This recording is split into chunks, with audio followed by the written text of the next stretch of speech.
अस्सलाम everyone, welcome back to my YouTube channel digital Kashmaila. आज हम देखेंगे एक्सपेरिमेंटल साइकोलॉजी PSF 402 का lecture 30 and the lecture is reinforcement. Contingencies की बात हो रही है। इसके बारे में हमने थोड़ा सा लेक्चर 29 में भी एंड करते हुए देखा कि री कॉन्टिजेंसीज क्या होता है। री कॉन्टिजेंसी एक consistent रिलेशनशिप होता है between a response and the change in the environment that it produces. एक रिलेशनशिप उस रिस्पॉन्स और इन्वायरमेंट में चेंज के दौरान जो हम प्रोड्यूस करना चाह रहे होते हैं। फॉर एग्जाम्पल, एक an experiment in which a pigeon picking a dish, the response is generally followed by the presentation of the grain, the corresponding change in the environment। अब जो consistent relationship है या कोई भी reinforcement contingency है, वो तभी अकम्पेयर्ड होगी जब उसके पिकिंग का जो रेट है उसमें इंक्रीज आएगा।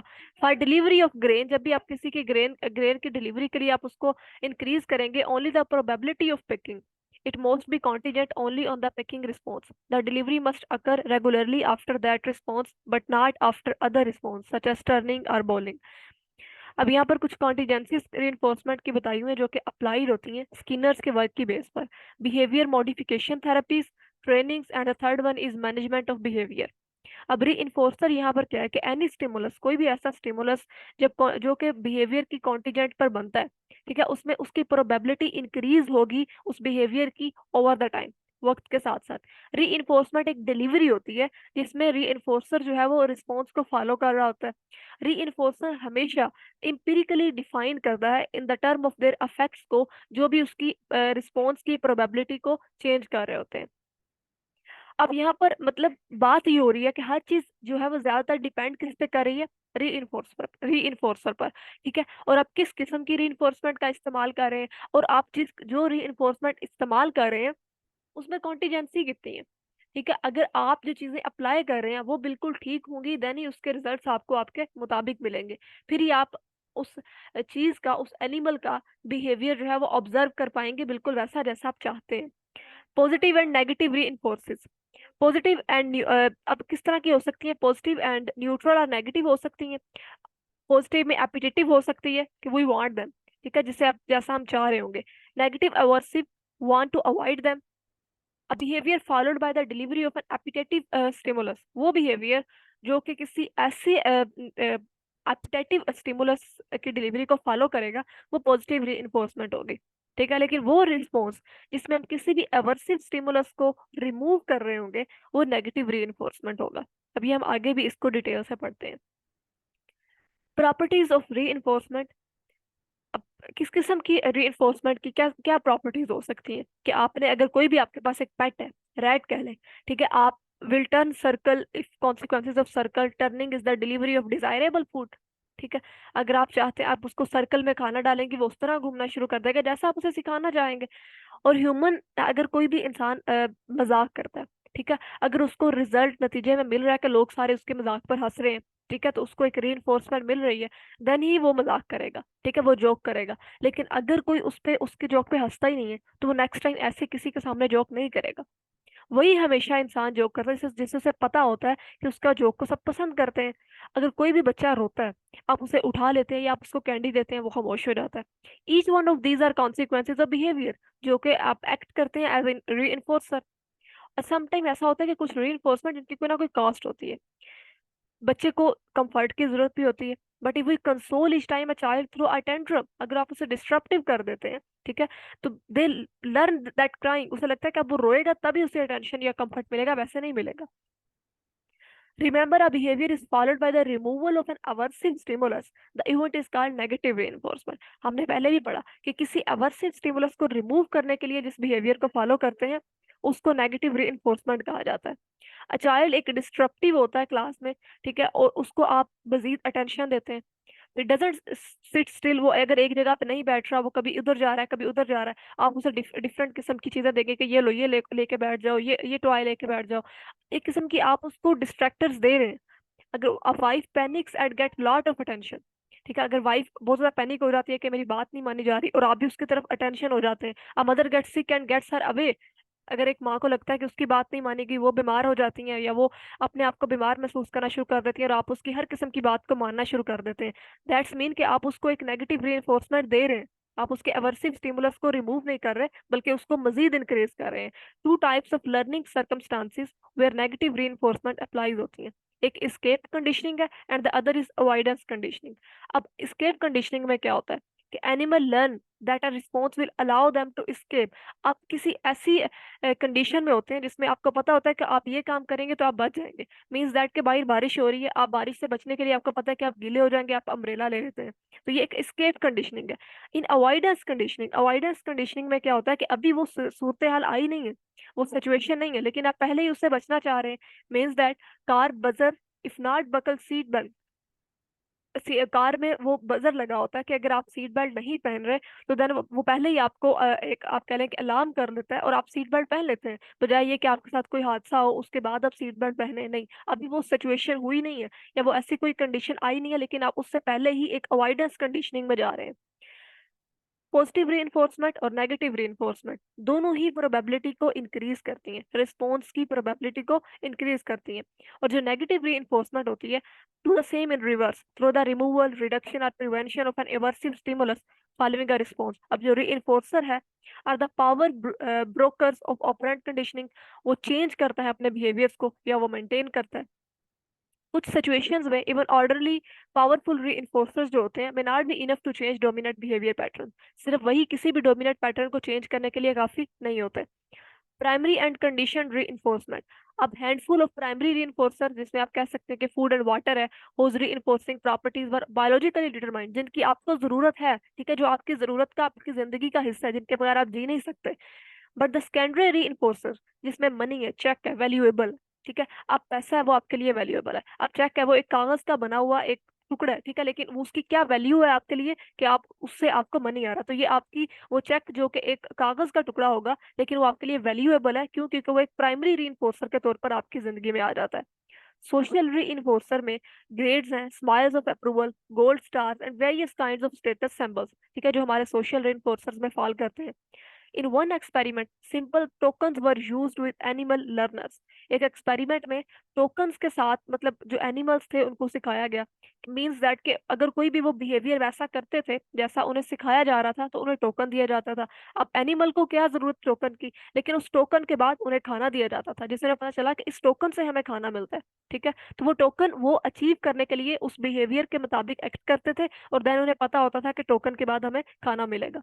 स्केड्यूल ऑफ री जिसमें ऑपरेट एक्सटिंक्शन की बात हो रही है। If the reinforcement is with held operate extinction occurs, अगर कोई भी बिहेवियर ज्यादा देर तक प्रोड्यूस नहीं होता, प्रिडिक्टेबल कॉन्सिक्वेंसेज होते हैं, it return to the level it was before operant conditioning, it is extinction. Example, putting coins in machine to get a cola, machine doesn't deliver. After trying few times, you stop putting coins, respond extinction. अब यहाँ पर बात हो रही है operand extinction में कि कोई भी बिहेवियर है वो कितनी देर तक उस तरह से रिस्पॉन्स करता रहता है, ठीक है, जब तक उसको आगे से रिजल्ट मिलेगा कभी नहीं मिलेगा, देन भी वो ट्राई करते रहेंगे।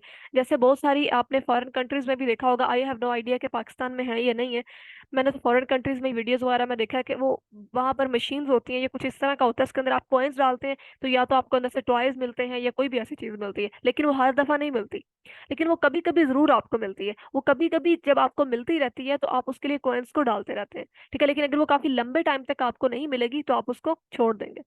स्पोंटेनियस रिकवरी एक्सटिंक्शन में बात हुई कि आप समझ लें कि आप किसी भी बिहेवियर को एक दफा छोड़ देते हैं क्योंकि आपको उसकी रीइंफोर्समेंट में कॉन्टिजेंसी नजर नहीं आ रही, लेकिन आप उसको रिकवर कैसे करते हैं? अगर एक भी दफा दोबारा आपको उसकी तरफ से रिस्पॉन्स मिल जाता है तो आपकी एक नई उम्मीद पैदा हो जाती है, ठीक है। You may come back later a kick the machine to try after some time, अब थोड़ी देर बाद दोबारा उसके अंदर कॉइन डालेंगे। तो जो स्पॉन्टेनियस रिकवरी होती है ये occur but response rate is less, ये हो तो जाता है दोबारा लेकिन उसका उतना रिस्पॉन्स रेट नहीं रहता जितना कि पहली दफा था।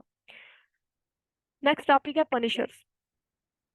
Another technique for decreasing the probability of response punishment. एक दूसरी टेक्निक जिसमें पहले हमने बात की कि बिहेवियर को अगर आपने स्टॉप करना है, किसी भी अवर्सिव स्टिमुलस को रिमूव करना है, तो उसके लिए आप नेगेटिव री का या पॉजिटिव री का या रिवार्ड का इस्तेमाल करते हैं। यहाँ पर अब बात हो रही है कि आप पनिशमेंट का इस्तेमाल करते हैं। पनिशर एक ऐसा स्टिमुलस है जो उस वक्त आप कह सकते हैं कि किया जाता है जिसमें आप रिस्पॉन्स को डिक्रीज करते हैं। Punishment, delivery of punisher follow a response. When a behavior is followed by the delivery of an aversive stimulus, the event is called positive stimulus punishment, जैसा हमने पहले पढ़ा।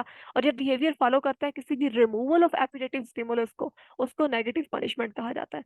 अब इसको किस तरह से आप याद कर सकते हैं कि री है, उसमें पॉजिटिव री क्या होती है कि आप उसके अंदर कोई ना कोई चीज ऐड करते हैं। नेगेटिव री क्या होती है कि आप उसके अंदर कोई ना कोई चीज रिमूव करते हैं। ठीक है, अब पॉजिटिव री क्या होगी कि आप किसी भी बच्चे को कैंडी देंगे, पिज्जा देंगे या कोल्ड ड्रिंक देंगे, उससे उस तरह का बिहेवियर करवाने के लिए जो आप चाहते हैं। ठीक है, आप उसकी लाइफ में कोई वैल्यू ऐड करेंगे। लेकिन नेगेटिव री क्या होती है कि आप रिमूव समथिंग। अगर आपको सर दर्द हो रहा है आप पेनाडोल लेंगे, लेकिन अगर आपको सर दर्द नहीं है तो पेनाडोल की आपकी लाइफ में कोई इंपॉर्टेंस नहीं है। एंड द पनिशमेंट, जिसमें पॉजिटिव पनिशमेंट में भी बिल्कुल इसी तरह री की तरह होता है कि इसमें भी आप कुछ ना कुछ ऐड करते हैं। Physical punishment scolding, and the negative जिसमें आप कुछ ना कुछ रिमूव कर रहे हैं। Pocket money, TV time, video play activity means that अगर कोई भी बच्चा है जो आपकी बात नहीं मान रहा है, ठीक है, वो टीवी देख रहे हैं, आप आके टीवी को बंद कर देते हैं। उनके कोई भी फेवरेट शो चल रहा होता है तो आप क्या कर रहे हैं, आप उल्टा उनसे कोई ना कोई चीज को रिमूव कर रहे हैं। ठीक है, अपने अपना जो आप चाहते हैं वो बात मनवाने के लिए। तो ये एक नेगेटिव पनिशमेंट होगी जिसके अंदर आप कुछ ना कुछ रिमूव करेंगे। A time out is the contingent, be sure time out is punishing not enjoyable. जैसे हमने पहले भी बात की कि आप ये देखें कि जो भी आप पनिशमेंट दे रहे हैं वो अगले बंदे के लिए इंजॉयबल तो नहीं है। Children may learn this is a way to escape a task they don't want to do. हो सकता है कि आप उसको एक पनिशमेंट दे रहे हो लेकिन वो वैसा ही चाहता हो। इसकी एग्जांपल उन्होंने दी हुई है कि हम क्लासरूम में बैठे होते हैं और टीचर हमें कहता है कि आप अगर दोबारा शोर करेंगे मैं आपको क्लास से बाहर निकाल दूंगी, और इसमें बहुत सारे बच्चे ऐसा चाहते हैं कि हमें टीचर क्लास से बाहर निकाल दें। तो वो एक ऐसी पनिशमेंट होगी जो उसके लिए, बच्चे के लिए इंजॉयबल होगी। तो आपको ये बी श्योर करवाना है कि time out is punishing not enjoyable.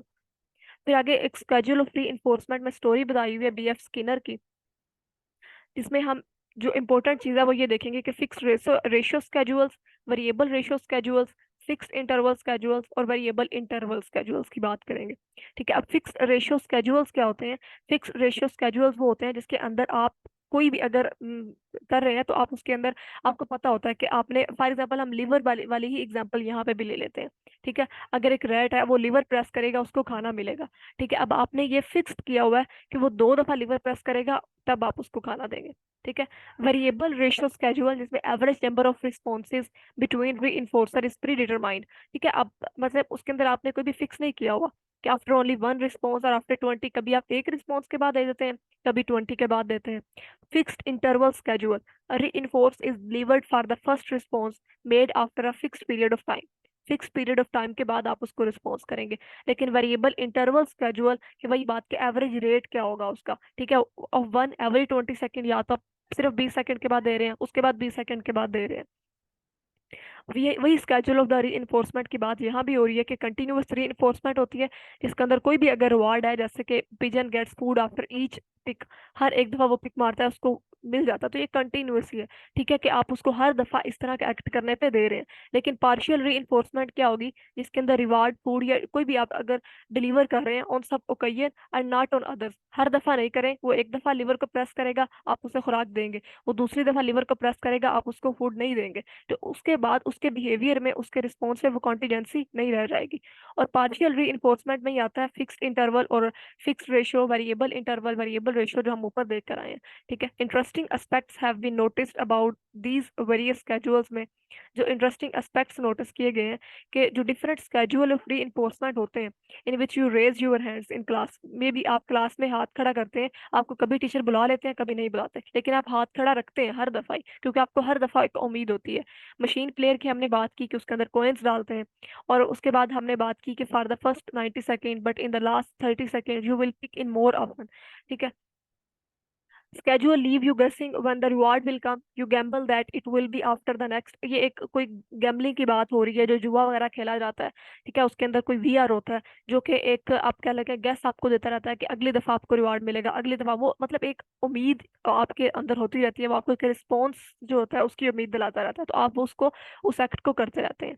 A thought waiting for good deeds to be reward in hereafter, it is reinforcement delayed but you effective. अब यहाँ पर एक बताया गया, अथॉट एक सोच छोड़ी गई है कि ये तो सारी चीजें हमने देख ली कि किस तरह रेफोर्स होती है, कैसा रिस्पॉन्स होता है। ये जो हम आखिरत का इंतजार करते हैं, इसमें बहुत सारे लोग हैं जो कहते हैं कि हम अच्छे काम इसलिए करते हैं कि हमें आखिरत में इनका सिला मिलेगा। ठीक है, या कुछ लोग ऐसे होते हैं वो क्या मतलब हर किसी की क्या सोच है? Waiting for good deeds to be rewarded in hereafter, क्या वो इसलिए अच्छे अमाल करते हैं कि उन्हें आखिरत में इनका नतीजा मिले?